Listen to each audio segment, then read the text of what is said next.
Rate कर दीजिए, जो हम आज स्टार्ट करने जा रहे हैं इस प्रोग्राम में। हमारा जो पर्पज़ है लीगल मेट्रोलॉजी का, मैडम के पास बहुत लंबा एक्सपीरियंस है मैडम के बारे में, जैसा सब आप सबको पता ही होगा कि ये she is an IAS officer और झारखंड कैडर से हैं और इन्होंने डीबीटी में और इसके अलावा बहुत जगह पर डिफरेंट-डिफरेंट कामों में काफ़ी कार्य किया। मैडम हमारे साथ हैं।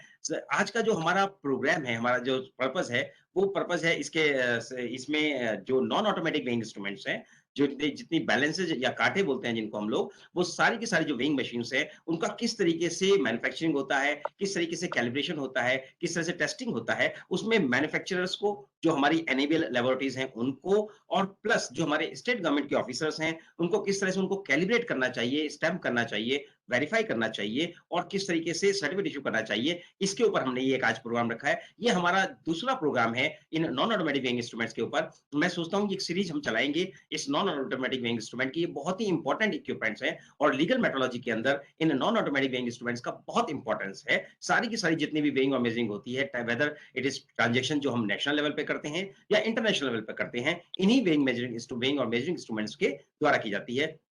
हमारे साथ दीक्षित साहब हैं, जो कि हमारे डायरेक्टर लीगल मेट्रोलॉजी हैं और जिनके सानिध्य में ये सारा का सारा जो एक्ट एंड रूल्स बने हैं लीगल मेट्रोलॉजी के, उनका भी मैं वेलकम करता हूँ, दीक्षित साहब का। सबसे पहले मैं अपने जो एडिशनल सेक्रेटरी मैडम हैं, हमारे चीफ गेस्ट, उनसे मैं रिक्वेस्ट करूँगा कि मैडम काइंडली 2 शब्द कह के हमारा मार्गदर्शन करें। हमें हमें हमें आपसे बात करके, हमें आपके प्रोग्राम में लेकर के जो मोटिवेशन मिलता है, उसको मैं बता नहीं सकता हूँ। Thank you very much madam for kindly coming and kindly ma'am to us please.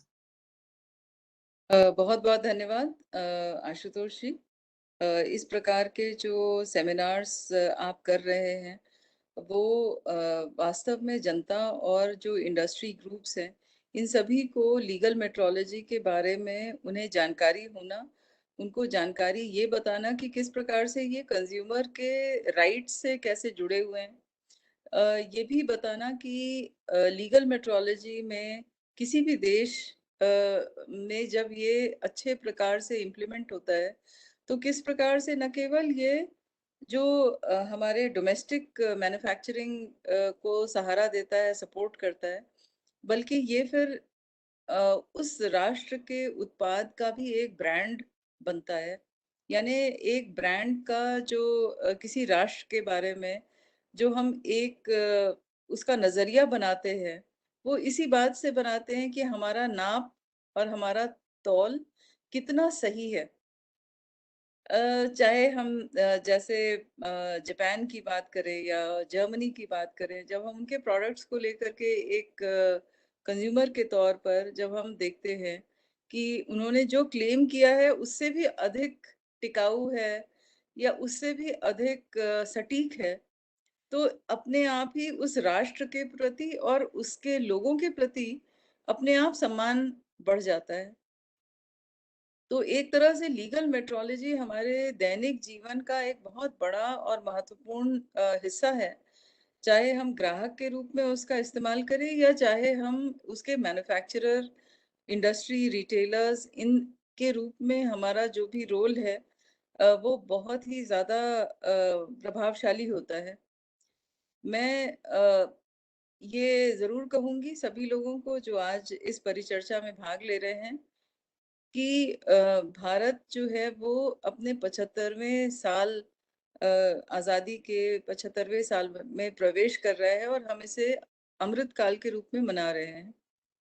तो इस 75वें साल में एक राष्ट्र के लिए एक बहुत बड़ा समय होता है, अपनी पहचान बनाना, एक उस राष्ट्र से जुड़े हुए जो नागरिक हैं, उनके लिए भी एक बहुत बड़ा समय होता है कि उनकी विश्व में क्या पहचान है।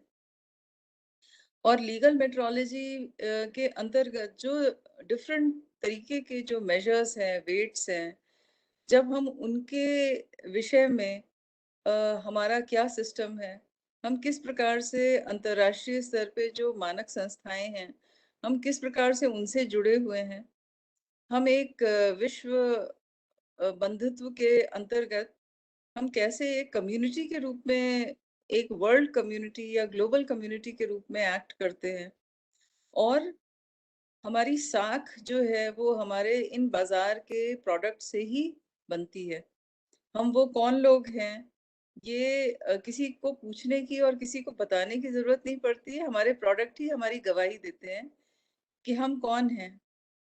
इसलिए इसमें जिस तरह की सत्यता और जिस तरह का प्रमाण चाहिए, वो बहुत महत्वपूर्ण हो जाता है कि इस विषय को हम अच्छी तरह से समझें और इसे गंभीरता से पालन करें।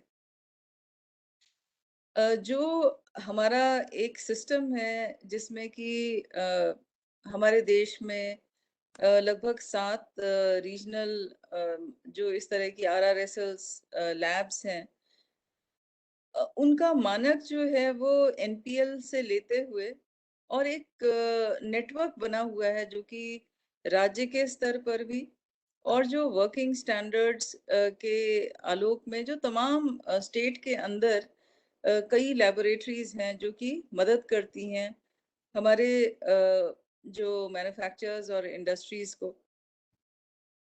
एक हमारे बीच में ये जो जो विषय है, वो सभी को समानता से समझ में आना चाहिए कि हम जब अपने इस लीगल मेट्रोलॉजी के विषय को समझते हैं और इनके जो अधिनियम हैं और नियमों का पालन करते हैं, तो किस तरह से हम अपनी इंडस्ट्री को, हम अपने जो उपभोक्ता हैं, उनके प्रति अपना दायित्व निर्वाह करते हैं। तो मैं चाहूँगी कि जिस तरह से एक अमृत महोत्सव के अंतर्गत अ, विभाग का ये एक दायित्व है कि हम जन-जन तक पहुँचे, हम ज़्यादा से ज़्यादा लोगों को कनेक्ट करें और इन्हीं वेबिनार, सेमिनार्स के माध्यम से, वर्कशॉप्स के माध्यम से, जो अलग-अलग स्टेक होल्डर्स हैं, उनके बीच में जाएँ, उनकी समस्याओं को भी सुनें। उन्हें क्या कहीं पे कोई गैप है, जिससे कि भारत सरकार के स्तर से या राज्य सरकार के स्तर से जिसकी भरपाई की जानी है, वो भी हम समझें और साथ ही साथ उन्हें अपने साथ जोड़ें, जिससे कि उन्हें ये लगे कि ये कितना आसान हमने भी किया है और ये इंश्योर किया है कि किसी भी प्रकार से कोई हैरेसमेंट नहीं हो, कोई जो एक नियमों के पालन करने के में जो एक बर्डन जैसा लगता है, हम उसे भी किस प्रकार से टेक्नोलॉजी के इस्तेमाल के माध्यम से हम उसे कैसे ऑटोमेट कर रहे हैं और किस प्रकार से हम इसे बहुत ही सरल, बेहद लचीला और सभी को समझ में आसानी से आने वाला हमने एक तंत्र बनाया है।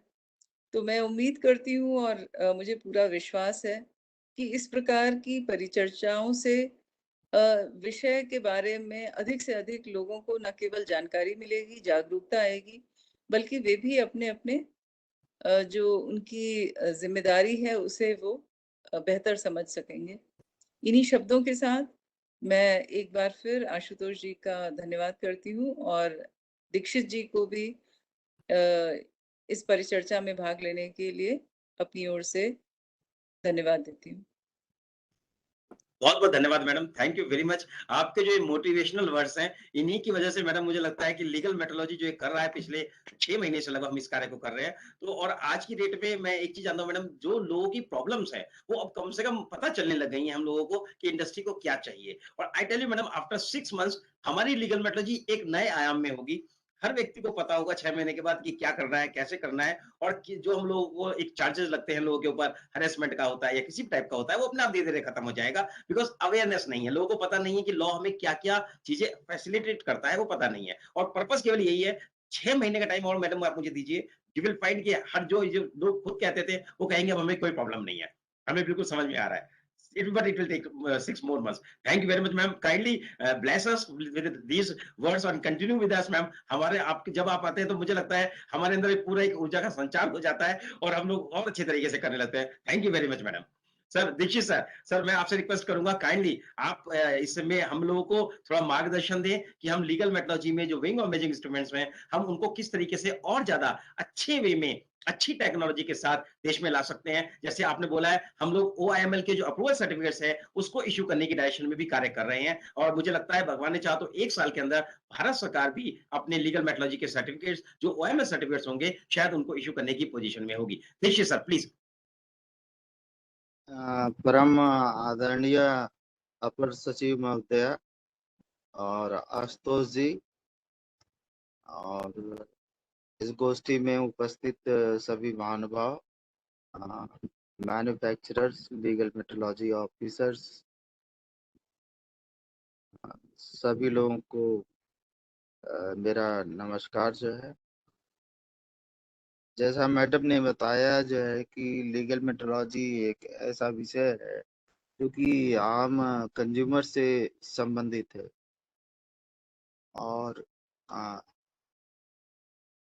इस दिशा में जो आज की गोष्ठी भी है, नॉन ऑटोमेटिक वेइंग इंस्ट्रूमेंट, जिससे कि वेट्स का मेजरमेंट किया जाता है, मतलब जो ये नॉन ऑटोमेटिक वेइंग इंस्ट्रूमेंट है, इलेक्ट्रॉनिक वेइंग मेजरिंग इंस्ट्रूमेंट जिसको बोलते हैं, ये महोदय आप काफी संख्या में अ, अच्छी मात्रा में शहरों में दिखाई पड़ने लगा है और इसमें काफी तरक्की हो रही है। अधिक से अधिक मैन्युफैक्चरर्स भी इस दिशा में आ रहे हैं और लगभग हर प्रदेश में इसका निर्माण हो रहा है।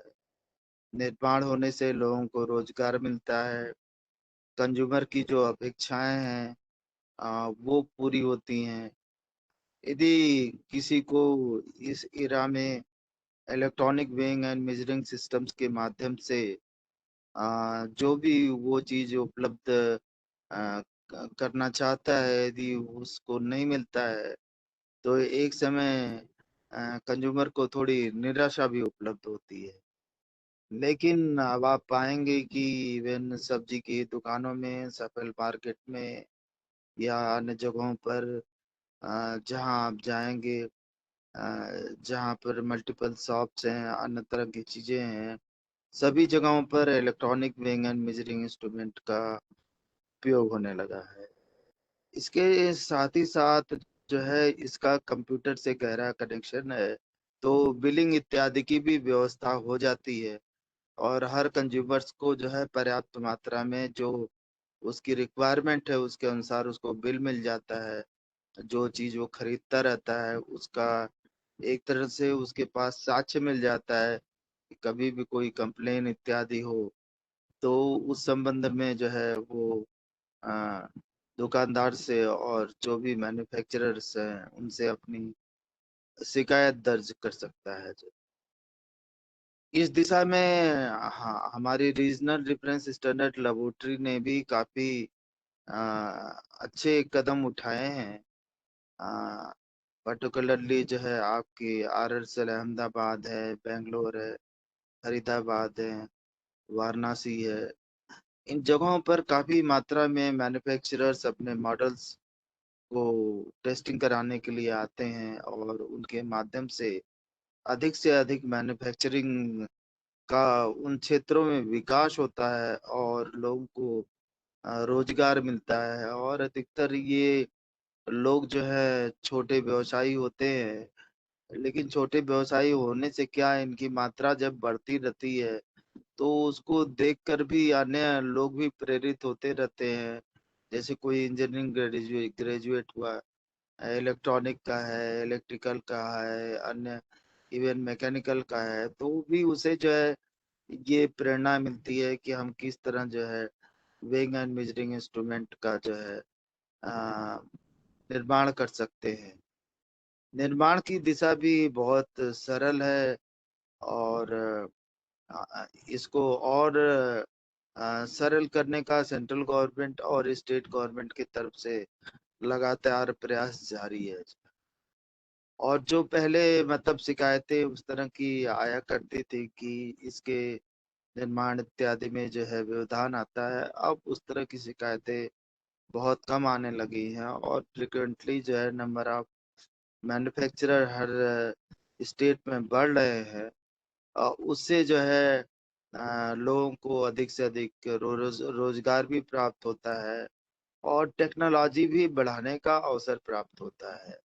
टेक्नोलॉजी बढ़ाने का अवसर हम इस तरह से कह सकते हैं कि जब नंबर ऑफ मैन्युफैक्चरर्स बढ़ेंगे तो वो मार्केट में ये चाहेंगे कि हमारा माल बिके।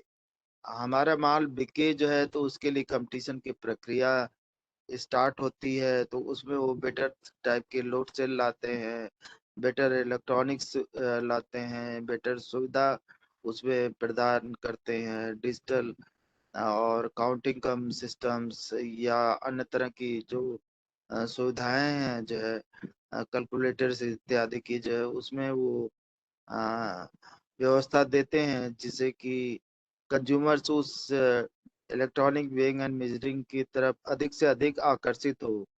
और व्यवसायी भी ये चाहता है एक दूसरे का देखी देखी कि हम अपने पास जो है electronic weighing and measuring instrument को रखें, जिससे कि अधिक से अधिक कंज्यूमर हमारे यहाँ आए और उनके जो भी समस्याएं हैं उनका निदान हो सके जो है। तो इस तरह का जो वर्कशॉप आशुतोष जी कर रहे हैं और अन्य रीजनल रेफरेंस स्टैंडर्ड्स लेबोरेटरी के लोग इस भारत की 75वीं आज़ादी की वर्षगांठ के अमृत महोत्सव काल में जो है ये सब जो चर्चाएं हो रही हैं, निश्चित रूप से इसका देश को लाभ मिलेगा, पब्लिक को अधिक से अधिक जानकारी मिलेगी और बच्चों को अधिक से अधिक काम करने का मौका मिलेगा। अधिक संख्या में मैन्युफैक्चरर बढ़ेंगे, लोगों को काम मिलेगा और कंज्यूमर्स के हितों का भी ध्यान अ, रखा जाएगा और उनके हितों की रक्षा भी की जाएगी जो है। तो हम समझते हैं कि इस तरह का वर्कशॉप अत्यधिक लाभान्वित होगा और इसकी सफलता के लिए मैं अपने दिल से अ, और ईश्वर की प्रार्थना करता हूँ कि इस तरह की सभाएं जो है हर समय सफल रहें और आशुतोष जी को बहुत बहुत धन्यवाद देता हूँ जो है। बहुत बहुत धन्यवाद जी आशुतोष जी। Thank you very much, madam sir, को भी for your प्रणाम। kind words.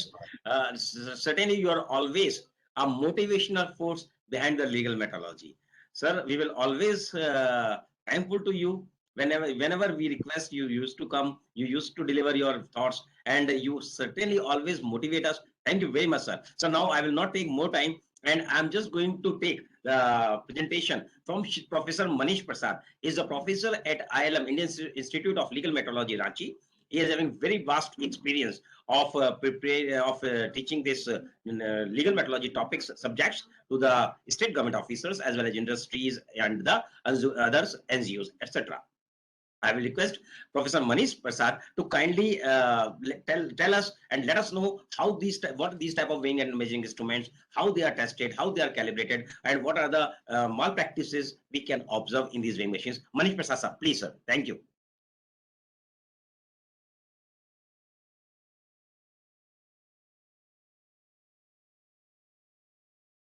Respected Ashutosh Agarwal sir. So I am very thankful to you that you have given me an opportunity to deliver a talk on the non-automatic weighing instrument, one of the most common weighing instrument that any consumer can find in the field. And whether you go to a vegetable shop, whether you go to a grocery shop, whether you go to buy most of the item, this non-automatic weighing instrument you will find there. So most common weighing instrument that is related with the day-to-day consumer affair, whether is a rich person, whether is a middle class, whether it is a poor person, everyone is encountering in day-to-day life this non-automatic weighing instrument. So with your kind permission, sir, can I share my presentation and start? Please, please, sir, please. Thank you.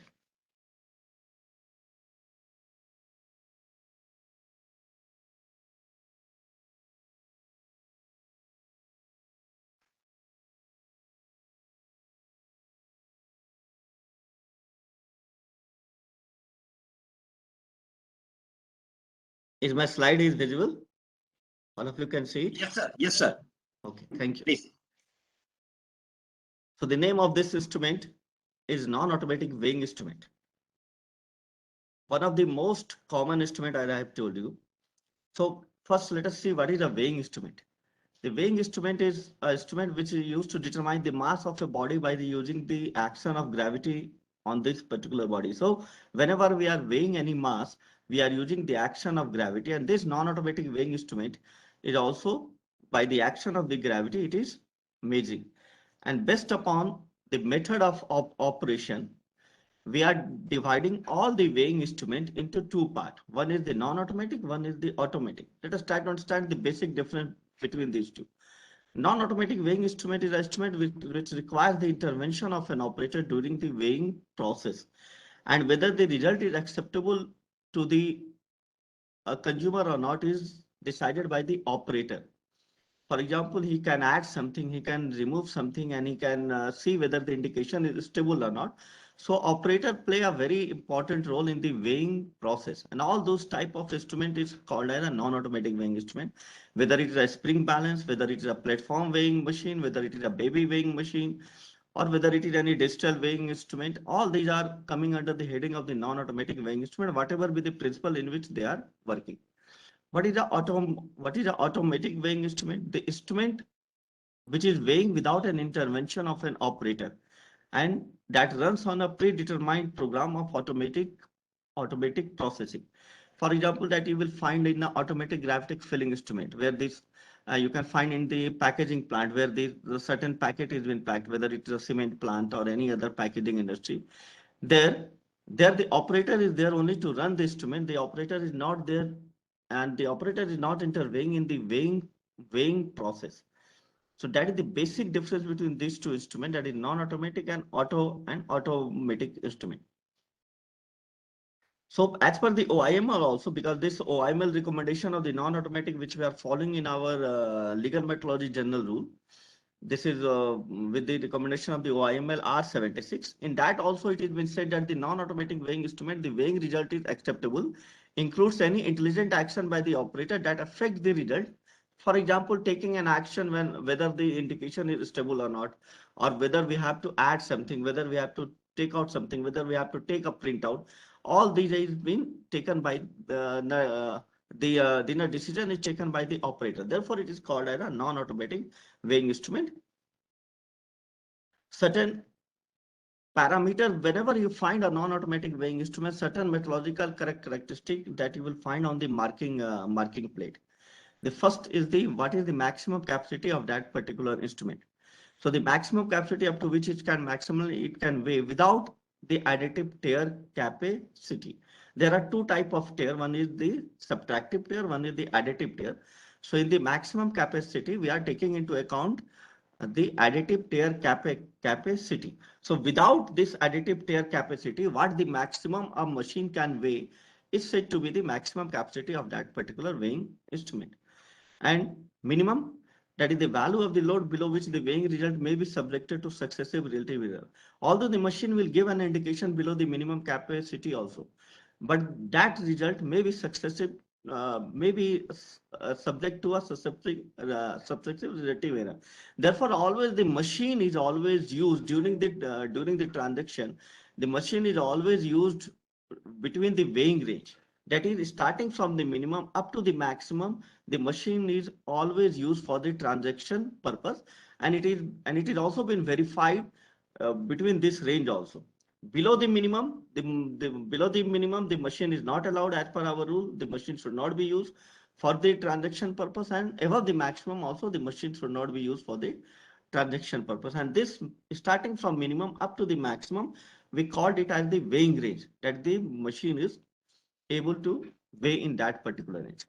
Now, some of the other metrological characteristic that you will find in some of the machine, you will find the D value is there. In some of the machine, you will find E value is there.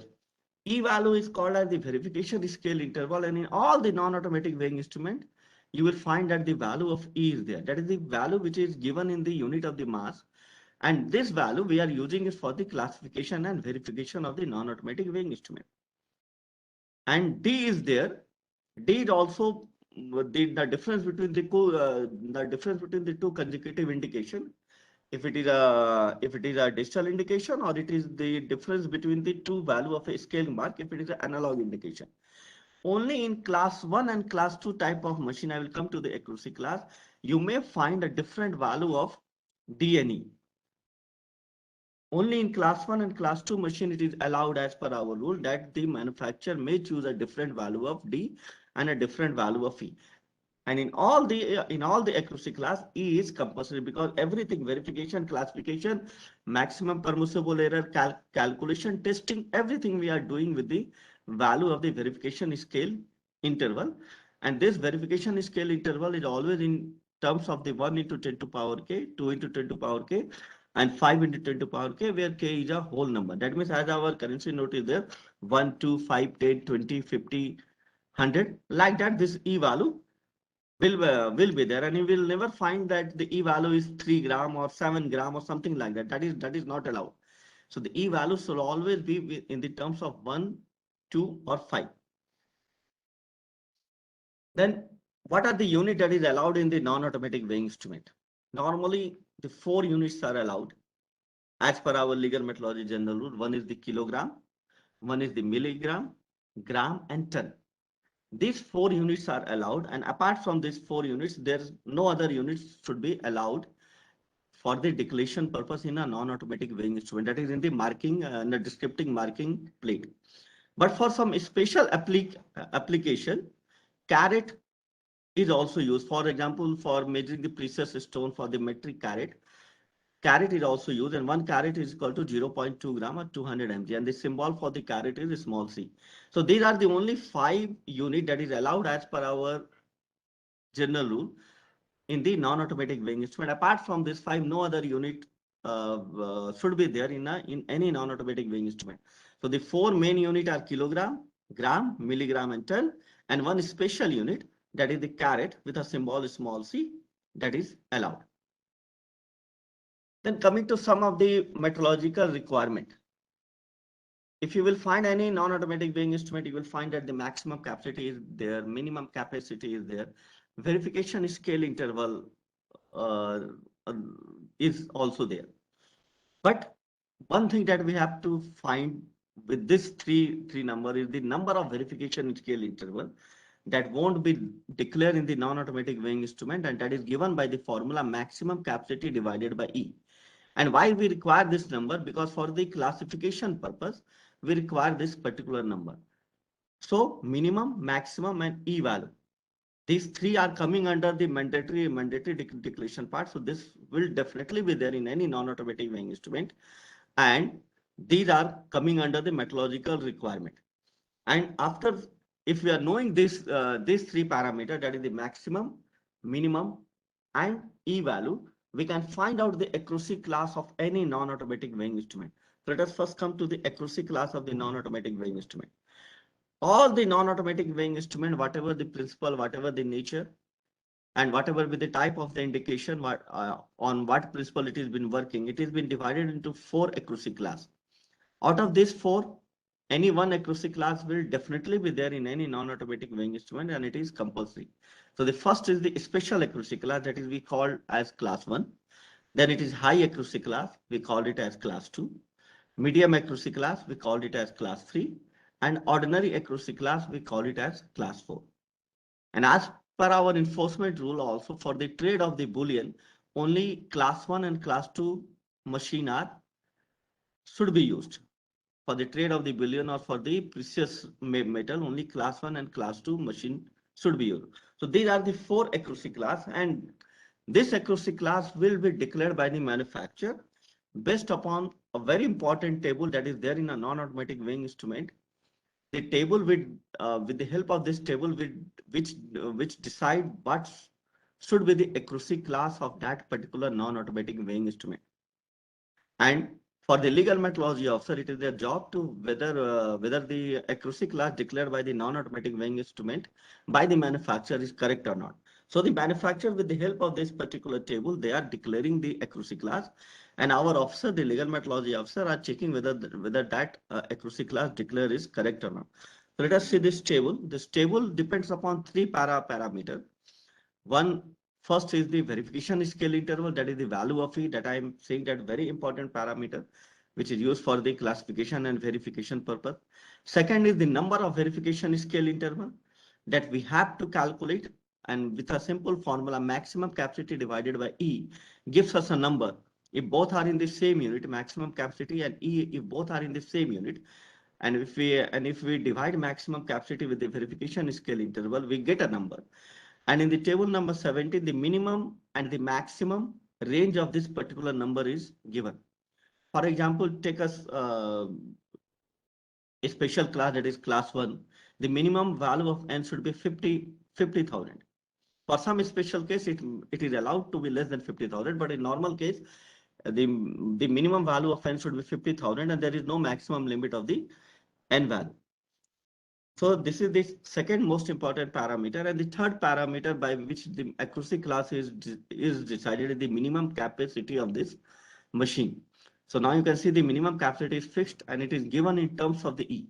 For example, class 1, it is 100 times of E. For class 3, it is 20 times of E. For class 4, it is 10 times of E. So this minimum capacity is fixed. And a machine is said to be falling in only that accuracy class if it is fulfill all the three conditions. The first condition is the value of the E, the second condition is the value of the N, and the third condition is the minimum capacity of that particular instrument. If any of this value is not fulfilling, either the machine will fall in some other class or the machine is a non-standard machine. So how to find out the class? It's a very simple way in which we can find out the class. Let us take one example.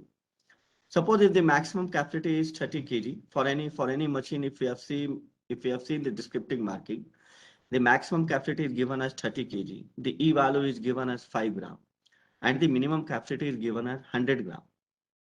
As I've told you, the N value will not be declared by the manufacturer. So first thing that we have to do is we have to calculate the value of the N, that is the number of verification scale interval. So if we will divide 30 kg with 5 gram, 30 is in kg and 5 is in gram. So we have to convert both into the same unit. So 30 kg will become 30,000 gram divided by 5 gram. This gives us a number that is coming as 6,000, and that is called as the number of verification scale interval. So this is the first step that we have to do. Second step, we have to convert the minimum capacity in terms of the E. If you will see here, in this particular example, the minimum capacity is 100 gram and the E value is 5 gram. So if we will multiply 20 with 5 gram, we will get 100 gram. So we can say the minimum capacity is equal to 100 gram, and that is also equal to 20 times of E. Now we are knowing the N value. Now we are knowing the minimum capacity in terms of the E, and we are knowing the value of E. And if we will refer this table number 17, we can easily determine in which accuracy class this machine will fall.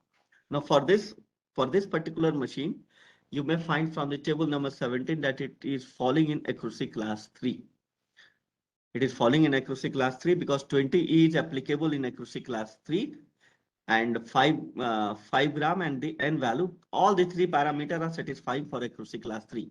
Why not accuracy class 2? 20 is there, is also in accuracy class 2. But in accuracy class 2, for the minimum capacity having 20, the E value should be between 1 mg to 50 mg.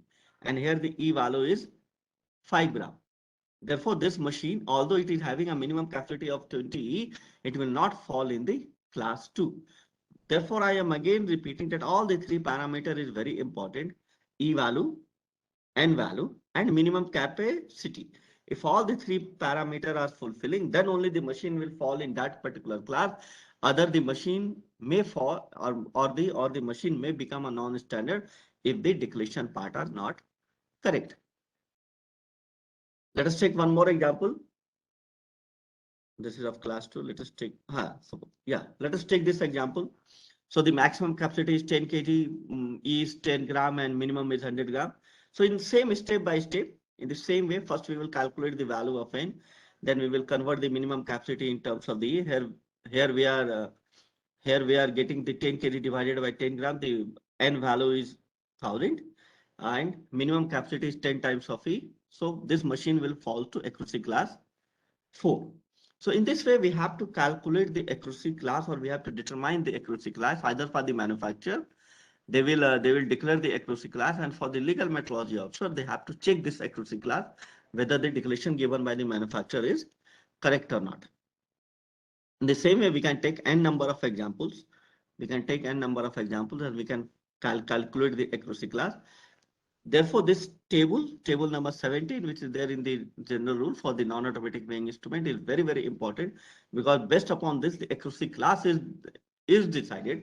And once the class is decided, based upon the accuracy class, we are calculating the maximum permissible error, and we are doing the testing of that particular non-automatic weighing instrument. So if there is any fault in the accuracy class, everything ahead will goes wrong.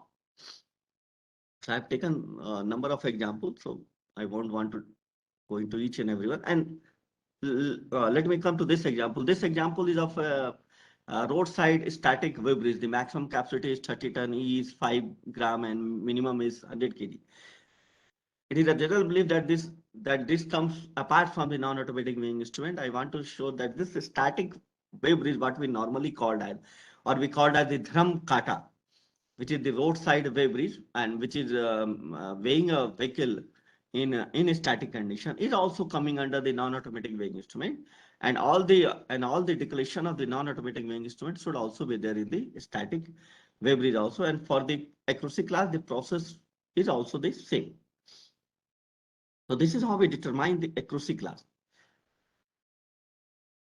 Coming to one more thing, the difference between the E and D. As I told you earlier, only in class 1 and class 2 machine, the value of E and D may be different. That may be chosen. This is an option given to the manufacturer, that in class 1 and class 2 machine, they may have got a different value of E and D. And whenever there is a different value of E and D, one relation that is there in our general rule that has to be followed is that the value of E will always be greater than D, but less than equal to 10D. And E will be always in terms of, in this particular case, E will be always in terms of 1 into 10 to the power T. If these two relations are fulfilled, then the manufacturer may declare a different value of E and D only in class 1 and class 2 type of non-automatic weighing instrument. Always in class 3 and class 4, always E is equal to D. There is no different value of E and D. That is not allowed as per our rule also. So take an example. Suppose if we are having, suppose if the manufacturer has chosen a value of E as 1 gram. Suppose if the manufacturer has chosen a value of E as 1 gram, then based upon the above two relation, he has got three options of choosing the D. So divide E by 10, that is the first option. Divide E by 5, that is the second option. Divide E by 2, that is the third option.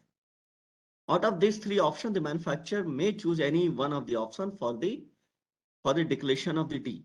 Suppose for this example, if the E value is 1 gram, then D may be 0.1 gram, D may be 0.2 gram, D may be 0.5 gram. There is no other option other than this. There is no other option other than this as per our rule, because we have to fulfill the condition that E should be equal to D and less than equal to 10D.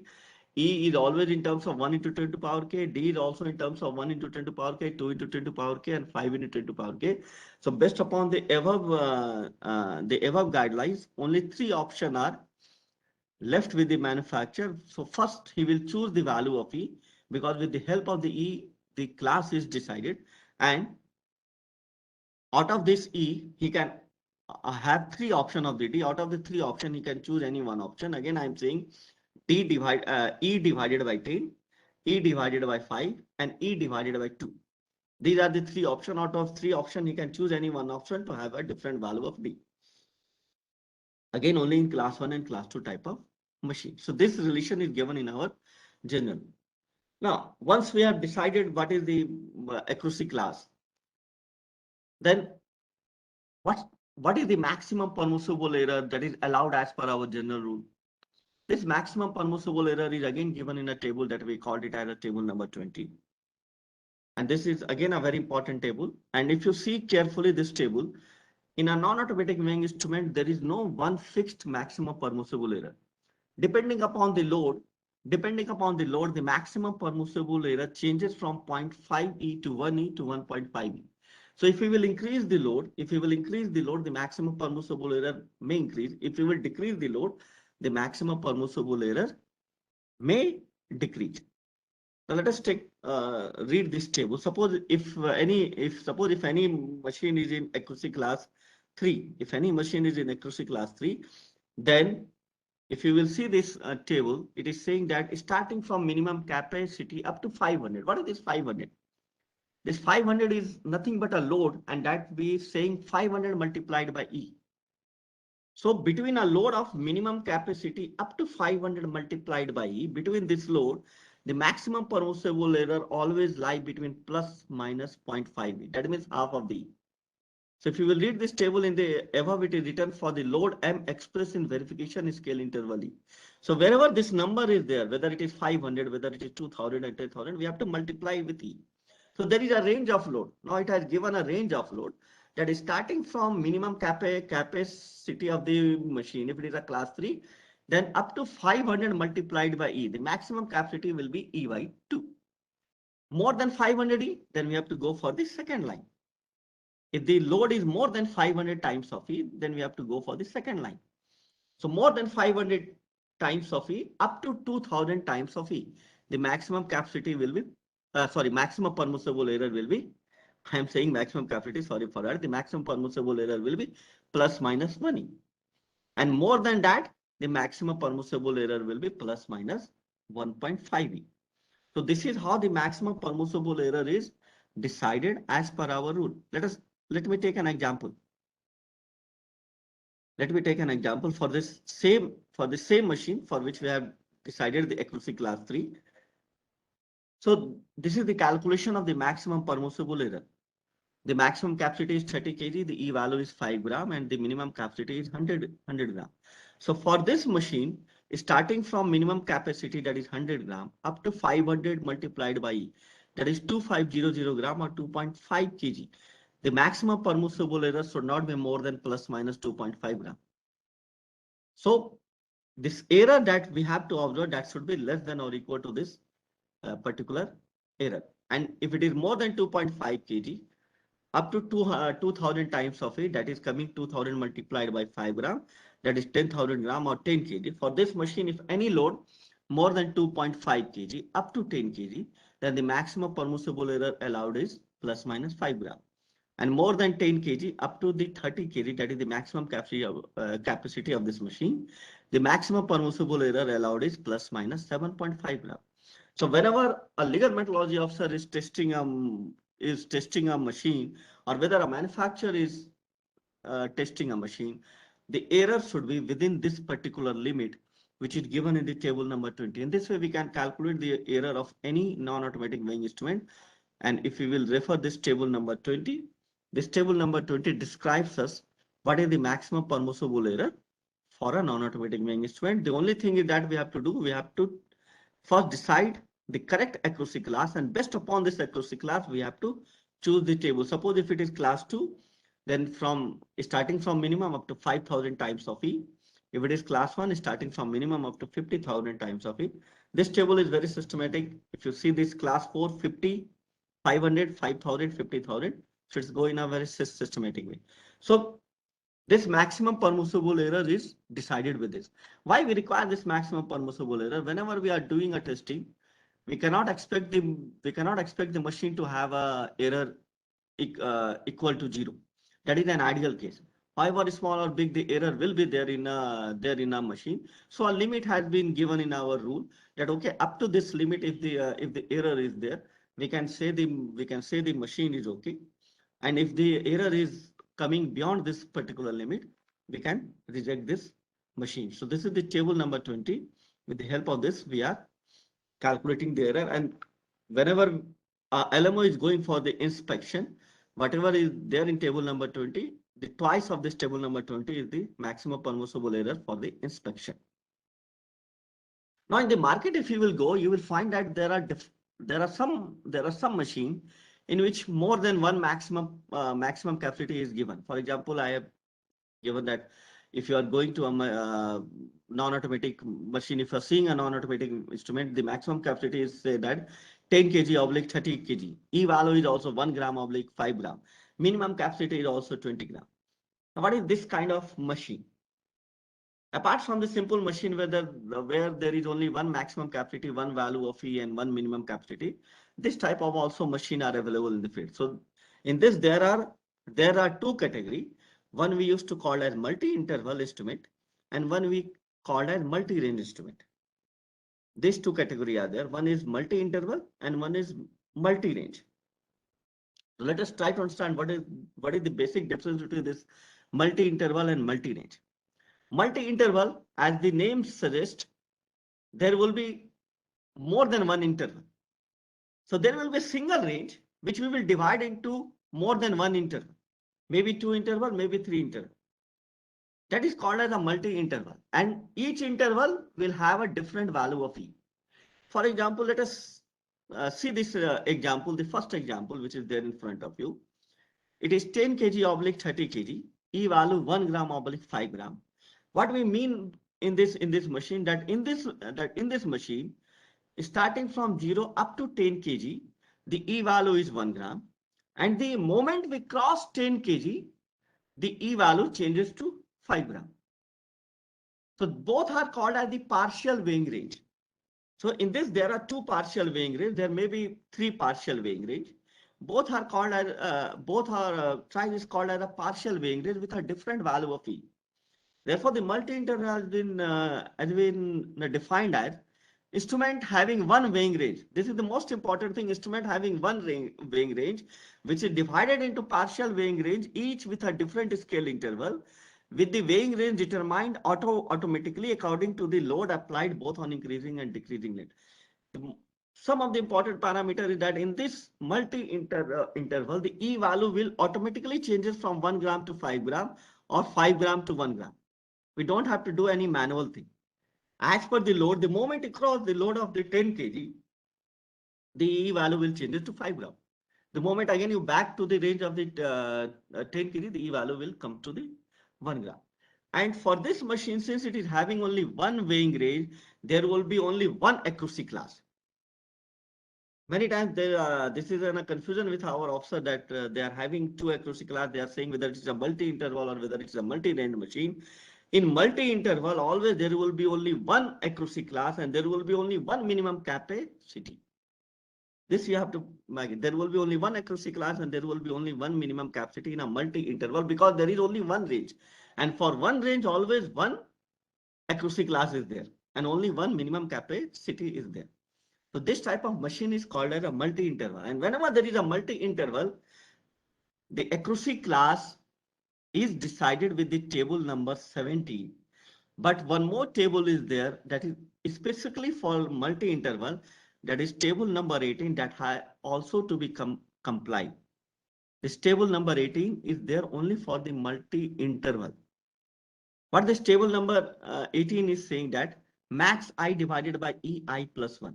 That means here again we will calculate one more number of verification scale interval with the maximum of first weighing range divided by E of the second weighing range. Let me take an example. Let me take an example so that you can understand. Let's have a machine with the maximum capacity of 10 kg oblique 20 kg oblique 40 kg. E value as 2 gram oblique 5 gram oblique 10 gram. Minimum capacity is 40 gram. So first we will decide the accuracy class with the help of the table number 17. So we will calculate because there are three partial weighing range. There are three partial weighing range. One partial weighing range is up to 10 kg. The second partial weighing range is more than 10 kg up to 20 kg. The third partial range is more than 20 kg up to 40 kg. So there are three partial weighing range. So there will be three value of N. One is 10,000 divided by 2. One is 20,000 divided by 5. One is 40,000 divided by 10 because everything I have taken in gram. So this is the N value. Minimum capacity is always to be compared with the first value of E. So with the help of the table number 17, this machine will fall in accuracy class 3. But since it is a multi-interval machine, so we have to check with the table number 18 also. We have to check, and table number 18 is only a confirmation. By the table number 18, we are not deciding the class. Class is decided with the table number 17. Table 18 is only doing a confirmation. Now in table 18, it is saying max I divided by EI plus 1. That is the maximum of the first weighing range divided by E of the second. Therefore, for the table number 18, I have taken the maximum of the first weighing range, that is 10 kg, and I have divided with the E of the second weighing range, that is 5 gram. So 10,000 gram by 5 gram, it is coming as 2,000.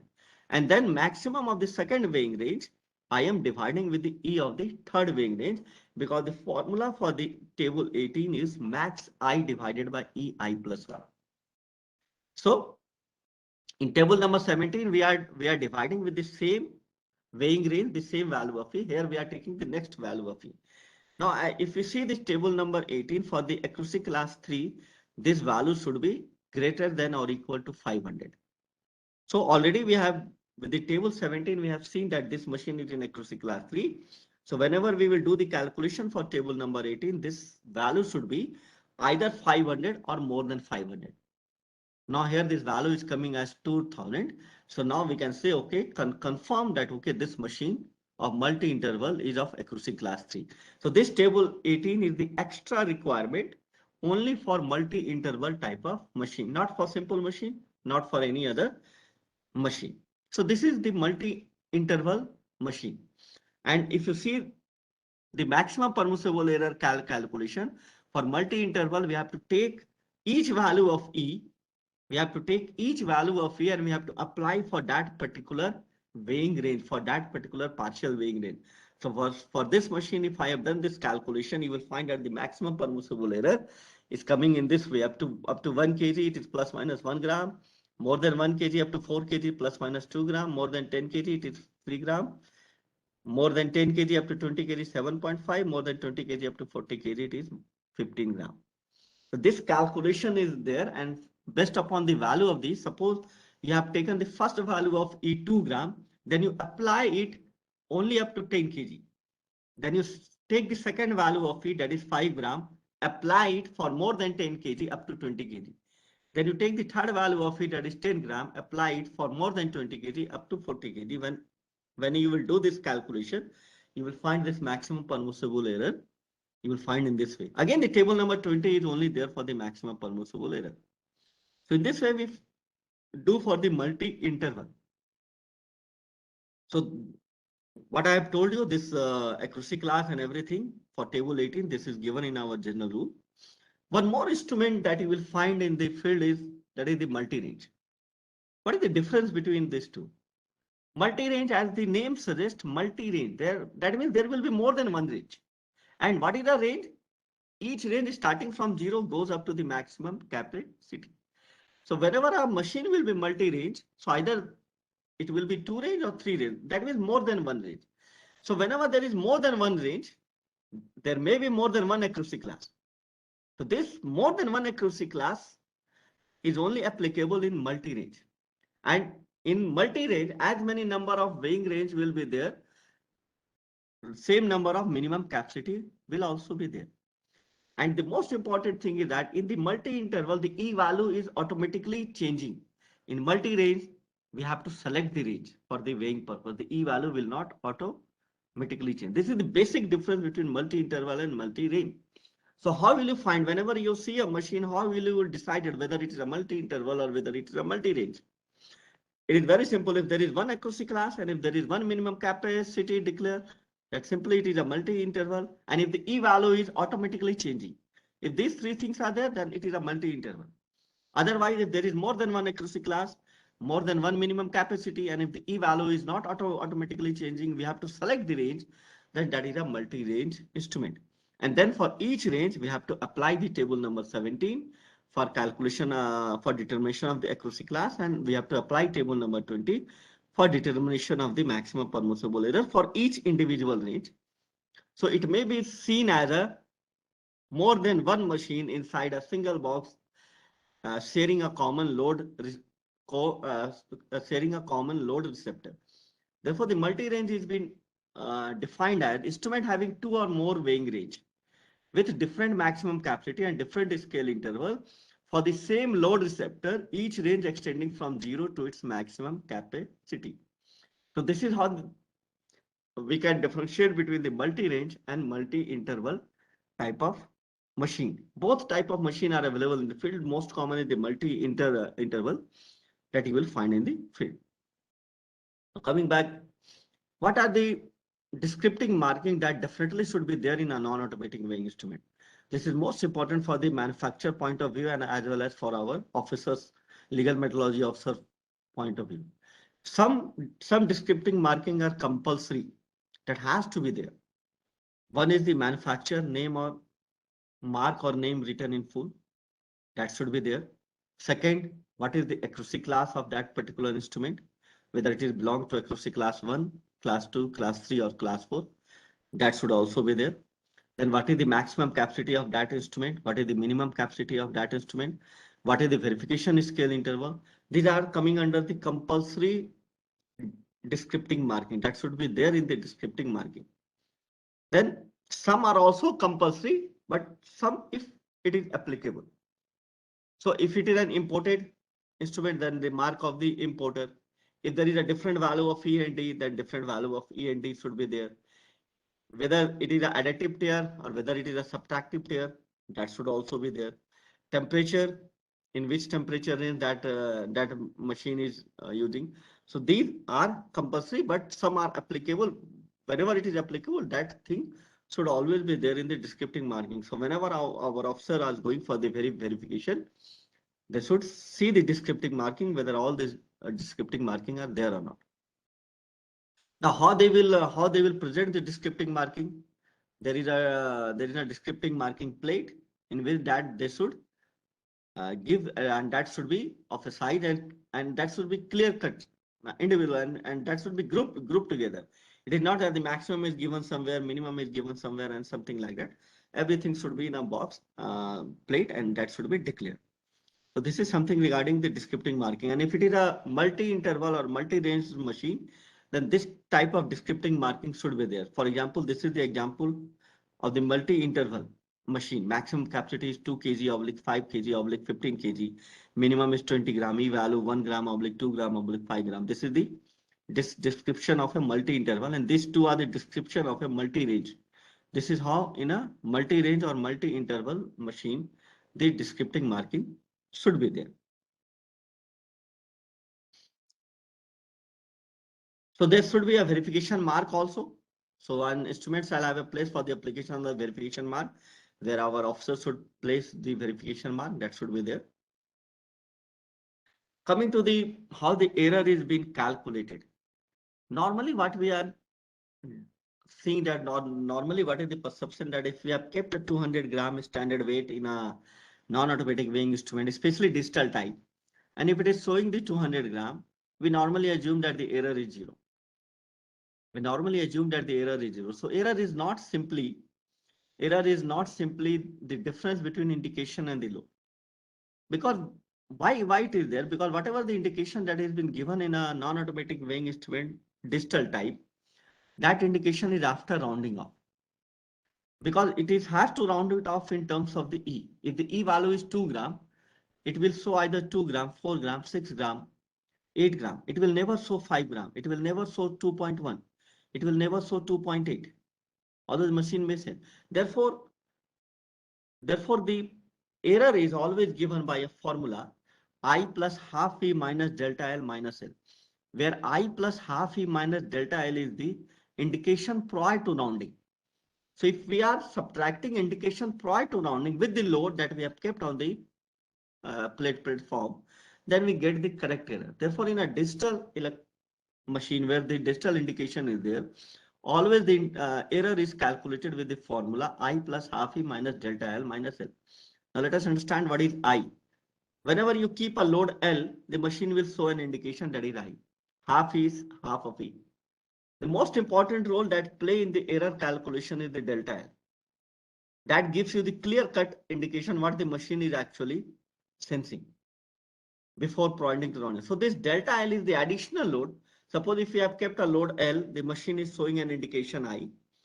After this, we will put some additional load. Normally we are recommending in terms of E by 10, that is the general recommendation by the OIML also.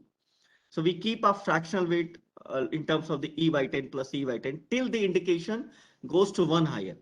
Because earlier the indication was I. We keep on adding till the indication goes to 1 higher, that is I plus E. So whatever extra that we have added, the additional load that we have added to get the next higher indication is called as delta L. And then the whole formula becomes I plus half E minus delta L and minus L. This gives us the error observed. This gives us the error observed. And whenever there is a distal indication, then always the error will be should be calculated in by this formula, not simply by load minus indication, because that doesn't give us the correct impression of the error. So this is the formula for the calculation of the error. Now let me come for the testing of this non-automatic weighing instrument. Normally for the verification purpose, we are recommending that 4 tests should definitely be done. One is the accuracy test or the weighing test. Then is the discrimination test, eccentricity test, and repeatability test. And for the inspection, we are saying that the weighing test and eccentricity test should definitely be done. So these are at least this test should be done. Apart from this test, creep test, endurance test, the other tests are also there in our general rule. That may also be done, but at least this test should be done. These 4 tests should be done during the verification, and at least 2 tests should be done during the inspection. Now let me come to one by one for this test. In a brief, let me explain you how this test should be done. So this observation table will give us a clear-cut idea of how to step by step we should do the test. The first test is the weighing test or the accuracy test. Before starting this test, we are calculating the initial error. That is the inherited error, and that is said to be errors having at a load somewhere very close to the 0. So at a load very close to the 0, whatever the error is there in the machine, that we normally called as initial error. And the normal recommendation that we are doing, that we are calculating the error at a load that is equal to 10 times of E. But again, that is a recommendation. We can calculate at a load somewhere near to 0 also, 5E or somewhere that. So we will keep a load of 10 times equal to E. We will note down the indication. We will add fractional weight, and we will calculate the initial error. This is the initial error, EI. With the same formula, always the error is calculated with the same formula. Now, this weighing test or the accuracy test is done at least at 5 different loads. At least you can do it more than this load also. There is no harm. But at least in 5 different loads, this weighing test should definitely be done. One is the minimum load, that is the minimum capacity of this machine. One is the half load, that is the half capacity of this machine. One is the maximum load, that is the maximum capacity of this machine. And 2 more load is there where the maximum permissible error is changing. What is that load? Let us come back to the table number 20. For accuracy class 3, that load will be 500 multiplied by E. Because at a load equal to 500 multiplied by E, the maximum permissible error changes from 0.5E to 1E. And at a load 2000 multiplied by E, the maximum permissible error changes from 1E to 1.5E. So these 2 loads are very, very important for checking the accuracy of the machine, because at this particular juncture, the maximum permissible error is changing. So at this 5 load, we are calculating the error, and this error is called as calculated error. So we will keep all this load, and with the usual formula I plus half E minus delta L minus L, we will calculate the error that we call as calculated error. From this error, we will subtract the initial error to get the corrected error. All these calculated errors should be subtracted from the initial error that we called as corrected error. And this corrected error should be less than or equal to the maximum permissible error that already we have discussed. This corrected error should be less than or equal to the maximum permissible error. So in this way, we check the entire range for that particular instrument, or whatever is the accuracy of that particular machine, whether it is accurate at all the different load or not. I'm telling you in a very brief, because I don't think there are a lot of time are there. So I'm telling you in a very brief that this is how the weighing test should be done. Because I have to complete all these thing within the given split type. The second test, again, a very important test is the eccentricity test. What do we mean by eccentricity test? That suppose if there is a platform of the machine, we keep the load at different point. We keep the load at different point, and we check whether at all the different point whether the machine is giving the same indication, whether the machine is giving the indication within the maximum permissible limit or not. So normally the 4 point are one at the center, and the 4 are at the corner of that particular machine, not the extreme corner, but between the corner. And this particular eccentricity test is done normally at maximum capacity divided by 3, that is 1/3 of the maximum capacity. But that is not always true. That is not always true. This formula, 1/3 of the maximum capacity, is still valid if the number of the load cell in that particular instrument is up to 4. Normally, if you find a small weighing instrument, there is normally one load cell. But if you go for a roadside static web on a web bridge where we are measuring heavy trucks, vehicle, etc., there you will find that the load cell, the number of the load cell may be 6, maybe 8. There we don't do at 1/3. There the formula is 1 by n minus 1. That means 1 by n is the number of the load cell minus 1. Suppose if the number of the load cell is 6, then 1 by 6 minus 1, 1 by 5 of the maximum capacity. In the general rule, the load cell word is not used. The correct word is the load transmitting point. The number of the load transmitting point, that is called as n, and that is equal to the number of the load cell. So if the number of the load cell is more than 4, then we apply that formula. Otherwise, we simply do this eccentricity test as 1/3 of the maximum capacity of this machine. So we will shift the load at different corner of the instrument, as it is called, sometimes it is called as shift test also. We will shift the load to a different corner of the machine, starting from center and at 4 extreme corner. And in all these things, it should be within the maximum permissible limit. What is the objective is that the user are not knowing whether the transaction is always done from the center. It is not normally been done. It may be at anywhere on the platform. So wherever we will keep a load, it should be within the maximum permissible limit. Coming to the discrimination test, very important for almost all the machine, but especially the machine which is used for the transaction of the costly item. This discrimination test is very, very important. And how we do it? Let me explain in a very brief. Otherwise, it is totally a practical thing. Let me explain in a very brief. This is also called a sensitivity test also. We keep a load which is equal to minimum plus 1E or 1D. If D is there, then we do it at D. Otherwise, we keep at load 1E. This 1E we keep in 10 equal parts. So minimum plus 1E. That gives an indication that we called as first indication. So there are two loads. One is the minimum and one is 1E in 10 equal parts. After keeping these two load, whatever the machine is giving the indication, that we call as the first indication.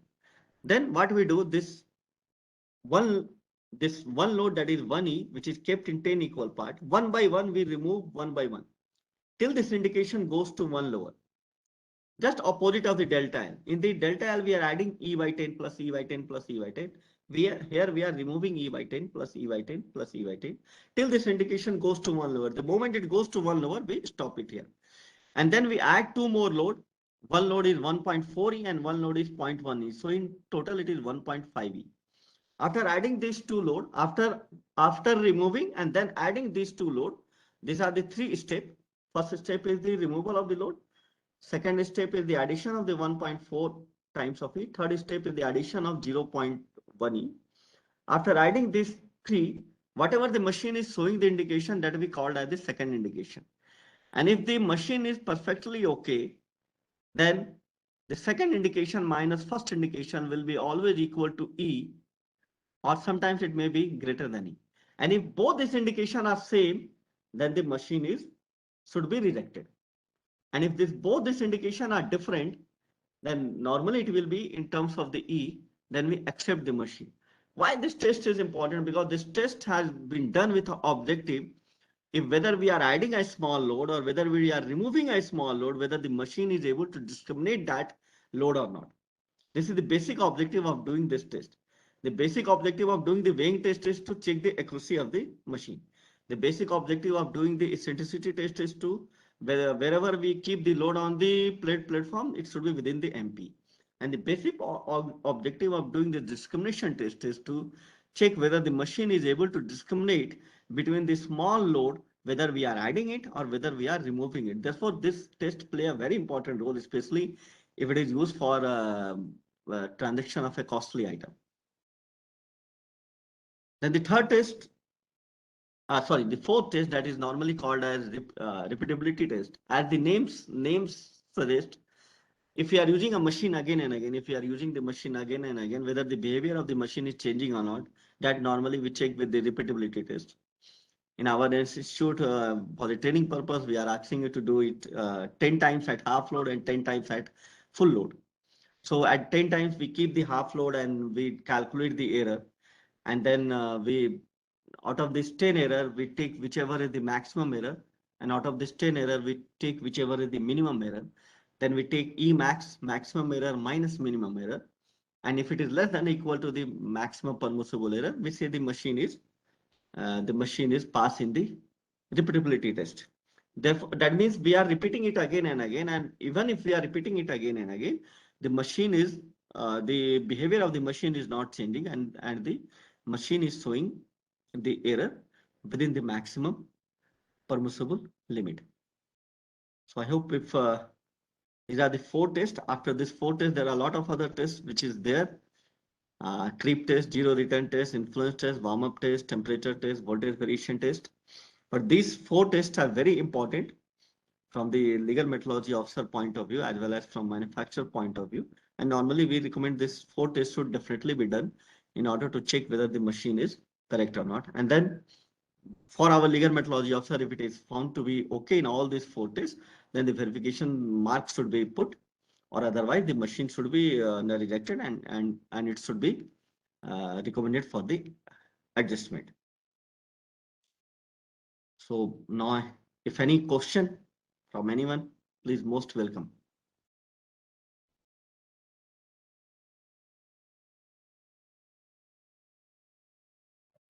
Thank you very much, sir, for your kind presentation. Thank you, sir. Actually, sir, we have already mentioned that if somebody wants to put a question, he can raise his hand or he can put it in the chat box so that the question can be replied immediately or later on if the questions are more. But generally, it's a basic information about the non-automatic weighing instruments. And I hope that this needs to be continued till we understand what are the requirements of a non-automatic weighing instruments. Correct. How it can be selected, how it can be tested, and how it can be used. Not only used, how we can stop the malpractices, because many times we come to know that there are some problems of malpracticing. And sir, I think that in India, the credit of these non-automatic weighing instruments goes to Every, which has actually developed this system in the country, manufacturing this system in the country of weighing instruments. Otherwise, when I see most of the manufacturers in India, they are having somewhere linked with the old manufacturers. They are somewhere linked with the Every. So these type of good companies have developed this system in the country. Now I have some small brief presentation, because now we just have 15 minutes and we have yeah. Can you explain once again the eccentricity test, specifically the procedure? Correct. Sure. Share option is not there. Okay. No problem, sir. Eccentricity based, I'll share. No problem, sir. Eccentricity is basically, we can say, yeah, now it is with you. Correct.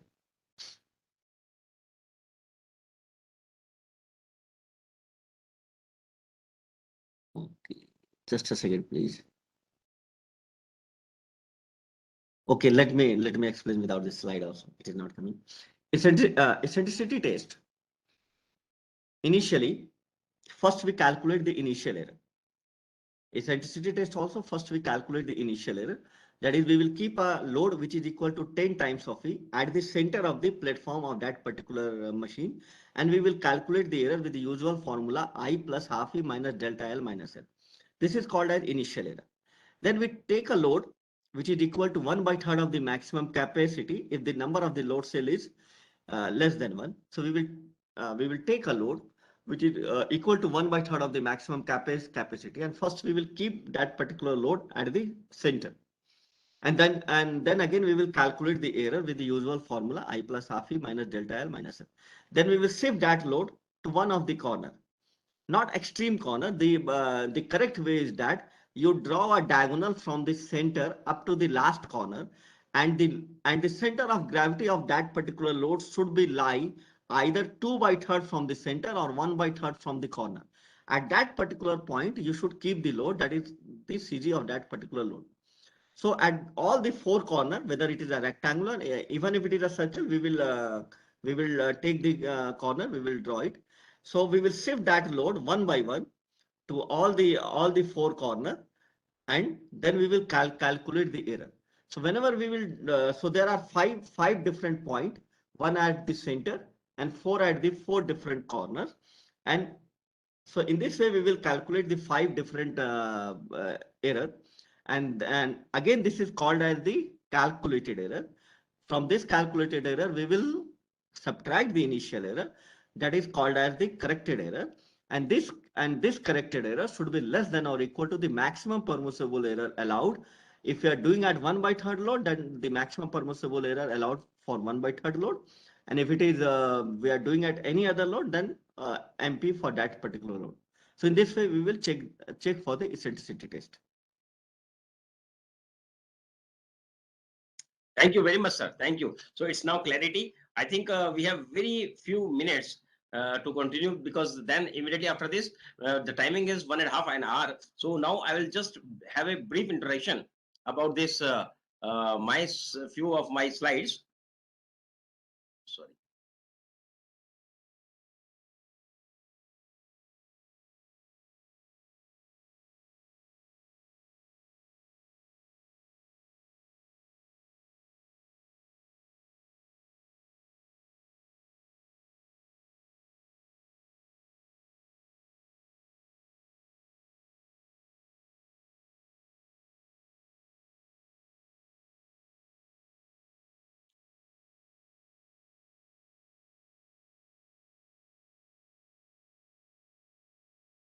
Sir, basically, as we already discussed, see, I'll just say about the actually today the provision is for the non-automatic weighing instruments. So in our country, if you are talking about the non-automatic weighing instruments, before manufacturing or importing the weighing or measuring instruments, as we are all aware, we must have a license of manufacturing, license for sale, and license for repair. Similarly, before manufacturing or importing, we need an approval of the model of this weight and measure before manufacture or import from the government of India. Similarly, each and every weighing or measuring instrument has to be verified and stamped by the legal metrology officer before sale or putting into use. So these are the basic requirements of the law. And what I am observing that many of the companies are now, because as I have the information, some of the manufacturers, some of the importers were telling me that now few companies are uploading their weighing and measuring instruments on the e-commerce websites which are not verified and stamped. Even they don't have the licenses. So now my request to all the industries, kindly ensure that you are complying all the provisions of law. Otherwise, a legal action may be initiated against you. A notice may be sent to the company. So these are the basic requirements, and that's why we are continuously doing this type of exercise to just make it very clear what are the requirements of law. The weighing or measuring instruments, if you talk about the verification part, any weighing or measuring instrument which is used for transaction or protection has to be verified before putting into use or before sale. What are the transactions? Transaction may be any contract, sale, purchase, exchange, or for any other purpose. Any assessment of royalty, toll, duty, or other dues, or the assessment of any work done, wages due, or services rendered. So this is basically any type of transaction is covered under this Legal Metrology Act, and any weighing or measuring instrument which is used for these purposes has to be verified and stamped before putting into use or sale. Similarly, protection. Protection means if a weighing or measuring instrument is used, the readings of this weighing and measuring instrument is used for the protection of any commodity, human or animal or a vegetation or a thing, that particular weight or measure has to be verified and stamped before putting into use or sale. So we should be very clear that what type of equipment needs to be verified and stamped. The Legal Metrology Act, the definition under Section 2, very well clearly defines where the verification and stamping is required. As you have already explained that this Navi is nothing. It is basically the mass. It is basically a comparator which compares the gravitational force exerted by two masses or two pieces. The value of one weight is known and the value of other weight has to be determined, and it has a transducer, maybe a load cell, which can react to a force or a weight or a mass which is used by the balance. So basically, when we talk about a non-automatic weighing instrument, it is nothing. It is only working on the principle of gravitation. If we talk about this electronic weighing system, the gravitational force in this case, it actually produces an electrical signal which on further processing indicates the weight of the body. So basically, weight we are putting on a weighing machine. This weighing machine is working on the principle of gravitational force, which is comparing the two pieces. One piece, the weight is known to us, and the another has to be calculated. And it is using a transducer, which is actually acting whenever a force is applied on it. This particular system, in which we are basically having this conversion into the electrical pulse and from electrical signal to the digital display, it needs to be calibrated frequently so that we can find that there is no tear and wear in the weighing balance. If we see about the electronic force measuring transducer, they are basically placed in these four categories. Strain gauge, very well known about this load cell. Electromagnetic force compensation, all the very high accuracy weighing and measuring instruments, weighing machines, are basically based upon this EMFC principle, electromagnetic force compensation, turning fork technology, and the monoblock technology. So these are the basically technologies which are used in all type of weighing instruments all over the world or worldwide. If we talk about the load cell, basically load cell is a mechanical electric receptor. It transforms the force of the weight which is placed on the weighing pan or weighing balance exerted by the mass to a measured into electrical signals. It is basically the simplest form is a load cell, strain gauge type load cell. Its principle is basically it functions, it deforms, which is proportional to the load cell or the strain developed, which is directly depending upon the load placed on the weighing balance. The deformation or the strain is measured with the help of a strain gauge glued mounted on the surface of the load cell according to the Wheatstone bridge principle. What is this Wheatstone bridge principle? Under this Wheatstone bridge principle, basically we are just converting this analog signal into the digital signal or digital pulses. The resistance actually when the load creates, it is measured with the help of a bridge circuit. The electrical analog signal is converted into digital by the microprocessor, which in turn converts the weight of the display, which is force is equals to C into S, where C is the spring constant and S is the displacement. The strain developed in this load cell is directly proportional to the load. With this strain geometry, thereby this specific resistance of the strain gauge changes whenever we are putting the strain on the load cell. If we talk about this load cell, basically then we can say the resistance is proportional to the load, which is measured with the help of a bridge circuit. And there are other types of load cells also which are available in the market. If we talk about the EMFC, we are very well aware the force or the weight is balanced by the electromagnetic force. Electromagnetic force, when a current is passing in an electric field, it experiences a force with the Fleming's. We know very well about the Fleming's left hand rule that it is always perpendicular to each other. The force is P, which is magnetic field, I, which is current, and length, which is the length of the wire, L is the length of the wire. So with the help of this BIL, force component of the magnetic field, which is of the electric current, which is passing through a magnetic field, experiences is basically compared with the gravitational force placed or gravitational weight placed on the weighing pan. Similarly, this is the monolithic type of system. If we see about the advantages, mechanically, if we say this weighing system for daily use, it has failure rate less than 0.1%. It has high degree of integration with number of parts reduced by 70%, reduces the interfering effects of different material. It reduces the number of contact surfaces. It reduces the fluctuations in accuracy involved in calibration or adjustment. It is less sensitive to fluctuations in temperature. This is excellent metrological specifications. It has resolution of 0.01 milligram up to capacity 210 gram. It has full resolution of 0.1 gram up to 64 kg, and it has short response time of less than 1.5 seconds, and it also has high reproducibility. So basically, this is a benefit of this technology which we use in the strain gauge type technology, strain gauge type load cells. Conventional electromagnetic force technology, it basically has the system components which are manufactured using various materials. It has the weighing system construction, which is a combination of several parts made from different materials. What are the disadvantages? If we see, it has high thermal sensitivity of the balance, normal mechanical, basically. So these type of balances we generally use in the laboratories, which are where the temperatures are generally maintained, or at the gold shops where we have the temperature regulations or temperature environment.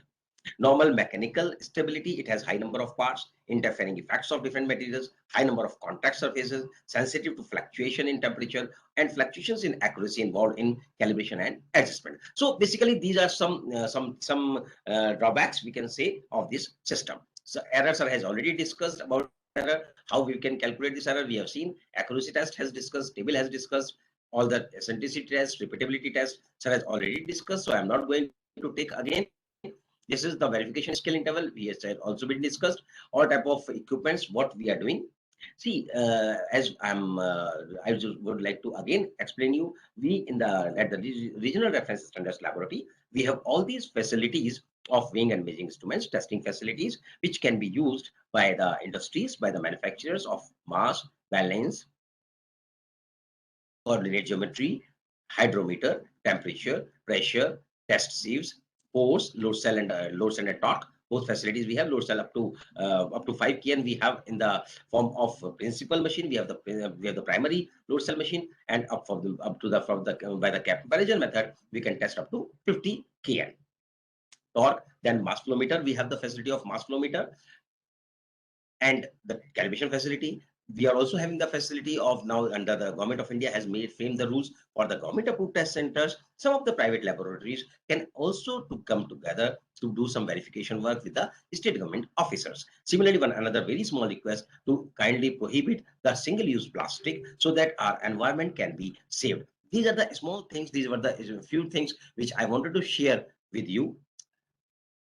Now, with this small explanation or a small discussion, I would like to say thank you very much, first of all, to our additional secretary madam, to our directors, and Professor Manish Prasad sir, who had just given their time to explain the non-automatic weighing instruments. But these non-automatic weighing instruments, I would like to take some more time again and again till the time we understand what is basically this, what are the technologies we are using. Yeah, there is one another question. In the chat box, I'm taking it because there are 2 minutes we have. Yes, in case of crane scale, how to perform eccentricity test, kindly explain. In case of crane scale, there is no need to do the eccentricity test. In crane scales, we are not doing the eccentricity. So I think this is with this all. Yes, so these are the very few questions which I have received in the chat box. With this, I would like to thank all the participants who have participated in this small conference of 1.5 hours. I would like to continue these small conferences every week. I'm continuing so that with this small time, 1.5 hours, we can understand what are the requirements of the technology. I will try to have the new technologies very soon. Slowly, we will develop. With this, thank you very much. Thank you all for joining us. Kindly continue to join us. Thank you very much. Thank you, Manish Prasad sir. Thank you very much. Thank you. Thank you. Sir, thank you very much. Dikshit sir, thank you. Thank you, sir. Thank you.